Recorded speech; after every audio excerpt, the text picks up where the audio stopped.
ဒီလားတဲ့ဖေအစာအိကြောင်းကကန်ကြီးတယ်မှာငါးလေးရှိဟမ်အခုတော့ဘာမှမရှိတော့ဘူးဖြစ်ပါတယ်ကန်ရေးဦးမတင်တော့နော်ဟောတော့မိုးကြောင်နဲ့ဆင်းပြေနေတယ်တရားဖြစ်ပါတယ်ငမြောင်တောင်ဂျိုးတိုက်ကိုလိုက်ရှာနေတာဖြစ်ပါတယ်ကိုဖြိုးကန်ကျော်ငမြောင်တောင်တထေးမင်းရဲ့ရွှေဂျိုးတိုက်ကြီးကိုလိုက်ရှာနေတာဖြစ်ပါတယ်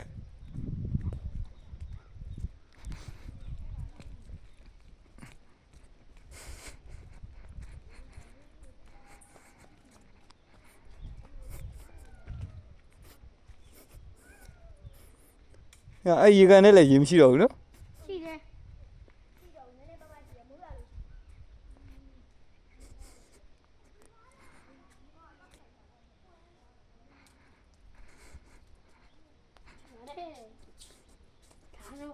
လိုင်းညမ်းမီလို့လားဒီပေါ့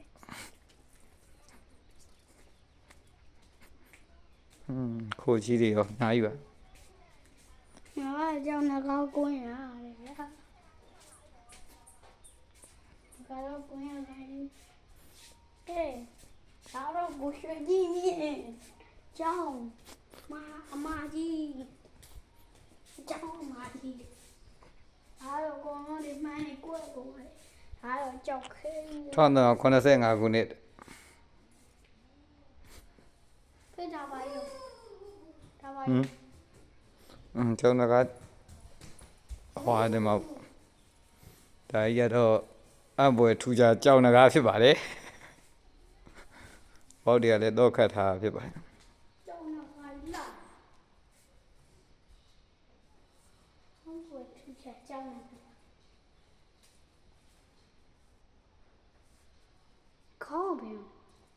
ဟိုမလေးအကောင်းကြီးဒီရဟောဟိုမလေးဟုတ်ကဲ့